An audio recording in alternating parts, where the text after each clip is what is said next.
I just fight real fighters. The truth is, these sports-washing, shady characters are paying you hundreds of millions of dollars to stop our fight from happening, and you're screwing over all your Mexican fans. Canelo Alvarez just shut down Jake Paul on Instagram Live, exposing yet another delusional Don't pay attention in any attempt to hype a fight that never existed.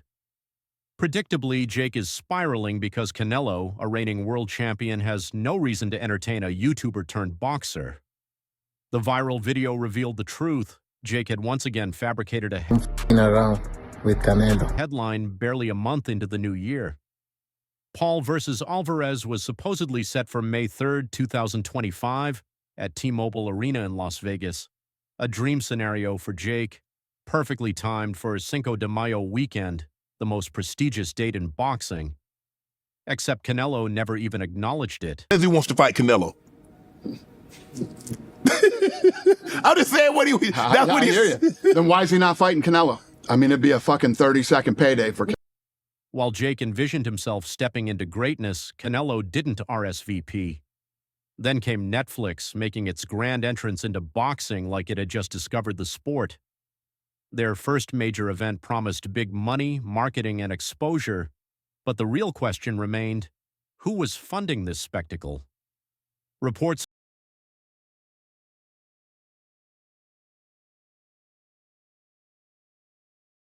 suggested a $100 million plus offer for Canelo, but the source of that cash was a mystery. Was it Netflix, a billionaire backer? The whole ordeal played out like a Hollywood blockbuster that never made it past the trailer. In the end, Canelo remains focused on defending world titles, while Jake is left selling another false narrative. The world saw through it, and once again, reality hit harder than any punch Jake Paul has ever thrown. A random Saudi investor nobody had ever heard of, a shady setup, and a fight that felt as legit. It was all but done, right? How did it go from all but done to a change of heart? No, putting it out there to maybe try to get to see, how the public would react to it. Legitimate as a Jake Paul boxing masterclass. Then came the biggest red flag of all, the weight. Canelo Alvarez, a dominant 168-pound super middleweight, had spent years dismantling world-class fighters in his division. Jake Paul, a 200-pound cruiserweight, built his resume fighting retired MMA stars and past their prime boxers. That's a 32-pound gap, practically an elephant fighting a cheetah. Two different weight classes, two different worlds. Either Jake wanted Canelo, Jake Paul's made a lot of noise, especially last week. Do you take any notice of him? Who? Jake Paul. Do you take any notice of him? He said that team. Canelo to bulk up and slow down, or he hoped to convince the public this was a fair fight. Either way, it reeked of desperation, but the media circus devoured it. ESPN, The Ring, even Eddie Hearn speculated on the possibility. Yet the two people who actually mattered, Canelo and Jake's own promotion, MVP, stayed silent. No contracts, no official announcements. Is not done until it is absolute. Just a storm of clickbait headlines, perfectly playing into Jake's hands. Then the cracks appeared. If Jake genuinely believed this fight was happening, he was drowning in denial. Canelo never took it seriously, not for a second. Whenever someone mentioned Jake's name, he didn't just dismiss it. He laughed. And not just any laugh. And not just any laugh, the kind of laugh you give when a toddler challenges you to a push-up contest. I'm thinking about is why you guys asking me for that especially fight. J-Paul, please, guys. The kind you give when a toddler challenges you to a push-up contest. Because here's the truth. Canelo doesn't chase gimmicks for money. He earns $40 million per fight facing elite-level boxers. He doesn't need to share the ring with a social media influencer selling manufactured hype. Jake Paul is a media prankster in gloves, relying on big names just to stay relevant. Maybe in 2 years we can talk, but... Because I think some people would love you for knocking him out. I think that's maybe. Yeah, you're right. Meanwhile, Canelo Alvarez sells out arenas on his own. His name alone brings in millions. That's the Butterbean problem. Remember Butterbean? A fan favorite until he faced a real challenge. That's Jake Paul in 2024. As long as he was knocking out retired UFC veterans, the illusion held. But when he fought Tommy Fury, an actual boxer his own size, he lost. No hype, no mystery, just reality. Jake Paul wasn't until... Get this tweet from Turkey Al-Sheikh himself. He says, "Don't mess with the lion. 4 fights for Canelo with Riyadh season. The deal is done. A lion doesn't lose sleep over the opinion of a sheep. Fear the lion, not touchable. He wasn't a threat. He was just another guy using boxing for clout.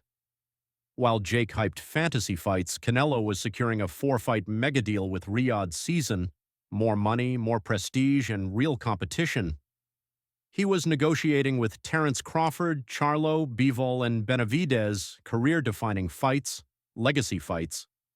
Under this, you have Terence Crawford. "I'm waiting on Canelo in September and going to shock the world in Riyadh season." So that tweet comes out, and immediately the thought is, holy shit, what the just happened? Because the previous offer was 3 fights for Canelo that apparently was done for, that he was washing away and rethinking because Turkey was going to look to do other things because Canelo was supposedly going to fight Jake. Now it's 4 fights. Meanwhile, Jake's team kept fueling the illusion.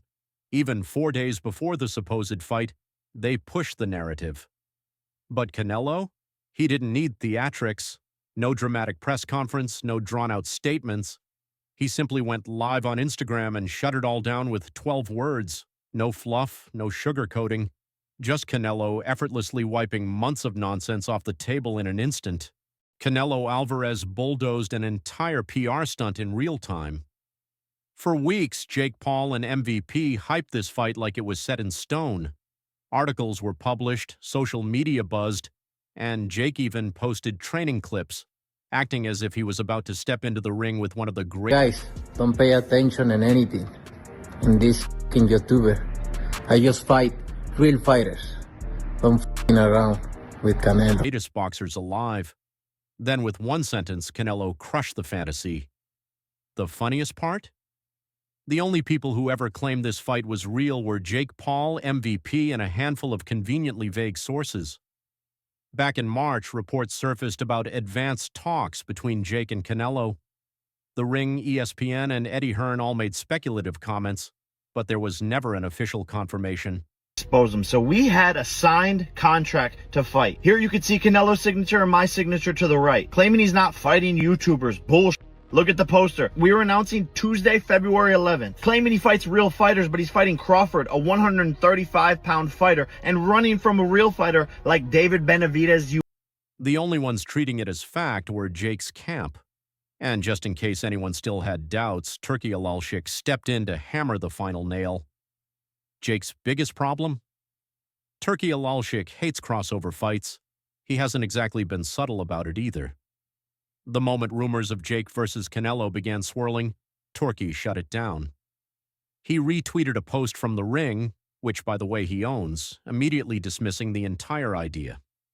Then, for good measure, he followed up on February 8, 2025, one day after Canelo humiliated Jake on Instagram, with a direct shot at influencer boxing. End of story. No fight, no negotiations, just another failed attempt at clout chasing. Canelo fights real fighters. That was it. Money-hungry squirrel chasing your next nut. The truth is, these sports-washing, shady characters are paying you hundreds of millions of dollars to stop our fight from happening because they couldn't fathom the fact that they can't create a bigger fight than me and... No ambiguity, no wiggle room, just a public reminder that Jake Paul was never even in the conversation. But this wasn't just about Jake Paul. Turkey Al-Sheikh has been on a mission to take boxing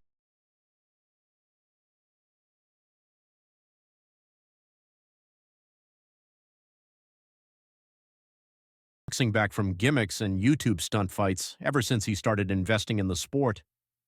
Riyadh season has been signing legitimate fighters and putting together the kind of super fight cards fans actually want to see.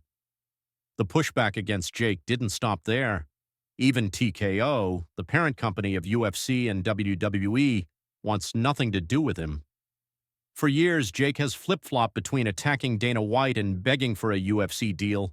Potential showdown in May, Cinco de Mayo weekend. At the same time as all of this, there is great interest from Turkey Al-Sheikh and Riyadh season to put on a Canelo Alvarez versus Terence Crawford fight. So these two conversations are happening somewhat in. He's trashed fighter pay, challenged UFC stars, and called himself the savior of combat sports.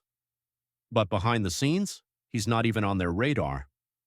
In January 2025, while Jake was loudly claiming he was making the biggest fights happen, TKO executives were in Riyadh, meeting with Turki Al-Sheikh, Dana White, and WWE. The two-faced lion fucking nut job, you know, and yeah, me and Oscar are never going to be cool. President Nick Khan. The message was clear. Jake Paul wasn't in the room because he wasn't wanted. UFC and WWE have a strong relationship with Riyadh season. They're expanding globally, signing major partnerships, and working with real power players in the sport. Meanwhile, Jake, whose entire brand was built on attacking Dana White and the UFC,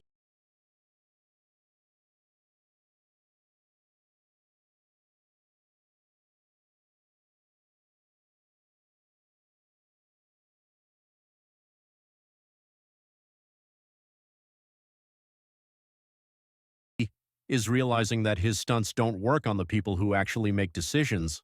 And that's the brutal truth. Jake Paul doesn't fit into the future of boxing. The gimmicks are dying out, the sport is evolving, and real boxing is back.